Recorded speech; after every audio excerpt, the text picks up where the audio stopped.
तो क्या ये माना जाए सर कि ये जो 5 साल आपका काम है, ये आप तरीके से चुनौती दे रहे हैं अपने 5 साल को और मनोज कुशवाहा जी के 10 साल? चुनाव में भी जनता का मैंडेज मेरे साथ था।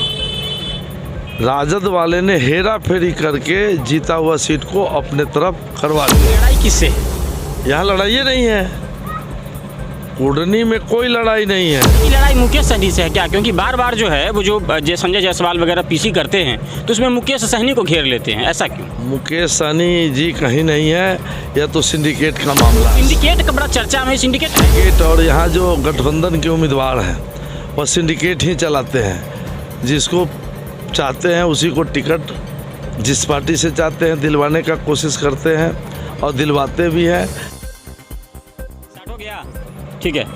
हमारे साथ बीजेपी के प्रत्याशी केदार गुप्ता जी हैं और कैंपेन के दौरान हमारी मुलाकात हुई है इनसे। हमारे हाथ में एक जो है इनका घोषणा पत्र है और ये बांट रहे हैं, जिसमें 5 साल का इनका जो है वो जो कार्यकाल रहा है वो सारा इसमें जो है वो नोट है। इसमें कई सारे पन्ने हैं और इस पन्नों में जो है वो पिछले 5 साल में जब इनका कार्यकाल रहा था उस 5 साल में इन्होंने कितना काम किया है वो सारा जो है जनता के बीच में जो है वो रख रहे हैं। तो क्या ये माना जाए सर कि ये जो 5 साल आपका काम है, ये आप तरीके से चुनौती दे रहे हैं अपने 5 साल को और मनोज कुशवाहा जी के 10 साल को? देखिए, पहले तो आपको कुढ़नी विधानसभा के गोरैया के धरती पर बहुत बहुत स्वागत है जी। तो अपने घोषणा पत्र में किन किन प्रमुख चीज़ों का आपने चर्चा किया है कुढ़नी के? देखिए, 2015 में भारतीय जनता पार्टी ने मुझे विश्वास किया और मुझे टिकट देने का काम किया कुढ़नी से। उसके बाद कुढ़नी के मतदाता मालिक उस पर मुहर लगा दिया और जब मुहर लगा दिया उस पर, उसके बाद लगातार कुढ़नी के विकास के लिए और कुढ़नी के सम्मान के लिए केदार गुप्ता लड़ता रहा और आज तक लड़ रहा है जी। पिछले चुनाव में भी आपकी जो परिणाम आए थे उसमें बहुत नज़दीकी अंतर से आप हारे थे, उस पर क्या कहिए? देखिए, पिछले चुनाव में भी जनता का मैंडेज मेरे साथ था। राजद वाले ने हेरा फेरी करके जीता हुआ सीट को अपने तरफ करवा लिया।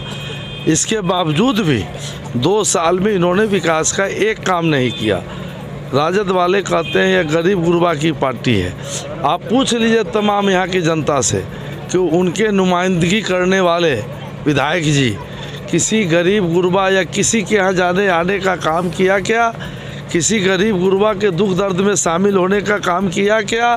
किसी को विकास के लिए कुछ सुना क्या? आप पूछ लीजिए यहाँ के लोगों से, एक भी विकास का काम उन्होंने 2 साल में नहीं किया। कुढ़नी जितना आगे बढ़ा था उतना ही पीछे चला गया। पीछे गाड़ी चली है कि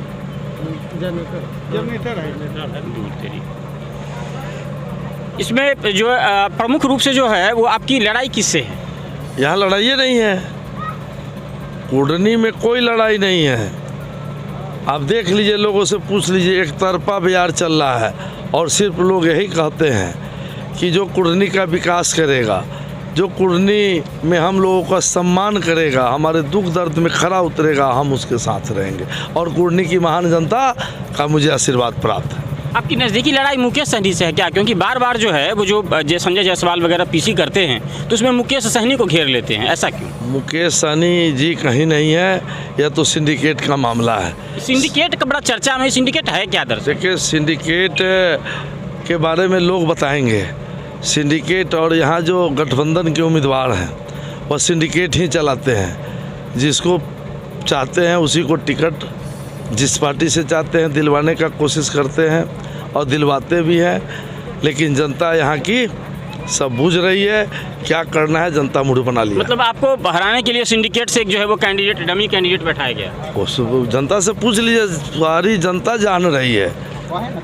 मुकेश जी अति पिछड़ा की बात करते हैं तो मैं भी अति पिछड़ा का बेटा हूँ। खास करके वो अगर जाति की भी बात करते मलाह का, तो मलाह भाई को ही किसी को टिकट देते। लेकिन तो सिंडिकेट द्वारा मैनेज कैंडिडेट हैं। ये आप जनता से पूछ लीजिए, तमाम लोगों से पूछ लीजिए। बोछा में भूमिहार का समर्थन नहीं मिला बीजेपी को, मोकामा में भी वही रहा। यहाँ खुल करके सुरेश शर्मा आ गए हैं बीजेपी के साथ। क्या लगता है यहाँ भूमिहार वोट बीजेपी के साथ बनेगा? देखिए, बोचाएँ का अलग समय था, अलग बात था। यहाँ कोई ऐसा बात नहीं है, यहाँ एक तरफा बात है। न कोई जाति का बात चल रहा है, न कोई पार्टी का बात चल रहा है। सिर्फ और सिर्फ भारतीय जनता पार्टी और केदार गुप्ता का बात चल रहा है। यहाँ आप एक तरीके से ये कहना चाह रहे हैं कि आपकी जो राजनीति है वो जात की नहीं, वो विकास की राजनीति है। देखिए, भारतीय जनता पार्टी हमेशा राष्ट्रवाद की बात करती है, राष्ट्रवाद में विश्वास करती है। आप एक लाइन से देख लीजिए, राजपूत समाज से आते हैं, ये वैश्य समाज से आते हैं, ये राजपूत समाज से आते हैं, भूमिहार समाज से आते हैं, भूमिहार समाज से आते हैं, देखिए मलाह समाज से आते हैं, राजपूत समाज से आते हैं, नुनिया समाज से आते हैं। सबका साथ और सबका विकास के साथ हम चल रहे हैं। यही आदरणीय मोदी जी का मूल मंत्र है। उस मूल मंत्र को लेकर के हम कुर्नी में विकास को लेकर अपना आगे बढ़ रहे हैं। नीतीश जी पिछला बार कह रहे थे कि केदार गुप्ता बढ़िया आदमी है, आपके समर्थन में थे, इस बार आपके विरोध में कुढ़नी में आ रहे हैं, क्या कहिए? देखिए, नीतीश जी की जहाँ तक बात करते हैं तो नीतीश जी को तो नैतिकता के आधार पर यहाँ से न उम्मीदवार देना चाहिए और न यहाँ नैतिकता के आधार पर उनको वोट मांगना चाहिए।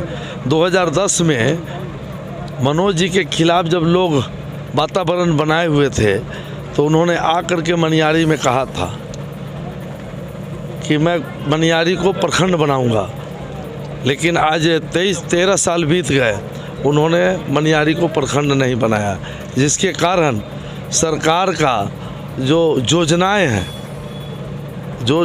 हैं वो जन जन तक नहीं पहुंच पाता है। चूँकि सिलवादे, सिलौत, मनियारी से 15 से 20 किलोमीटर 25 किलोमीटर प्रखंड मुख्यालय है, इसलिए जन कल्याणकारी योजना का लाभ जन जन तक नहीं पहुंच पाता है।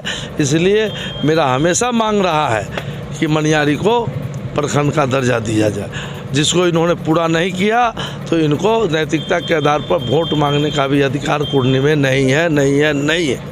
कुढ़नी की जनता से क्या अपील करेंगे केदार गुप्ता? कुर्नी की जनता तो बता रही है कि जो हमारा काम करेंगे हम उसके साथ रहेंगे।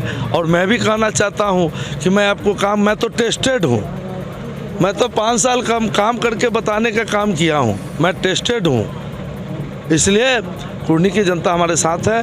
मैंने कहा है कि जो काम मैं किया हूँ और जो बच गया है उस काम को 3 साल 2 साल तो बर्बाद हो गया, कोई काम नहीं हुआ, 3 साल बचा है, उसमें हम भरसक कोशिश करेंगे, जो बचा है वो काम को करेंगे। तो ये हमारे साथ बीजेपी के प्रत्याशी थे केदार गुप्ता जी, और इन्होंने अपनी बात मजबूती के साथ रखी और उसके साथ मैंडेट के साथ ये घूम रहे हैं जनता के बीच में, और ये कह रहे हैं कि वो विकास के लिए नहीं, वो जात के लिए नहीं, वो विकास के लिए आए हैं और विकास की राजनीति इस बार केदार गुप्ता को जिताएगी। आप मुजफ्फरपुर नाउ देख रहे थे, धन्यवाद।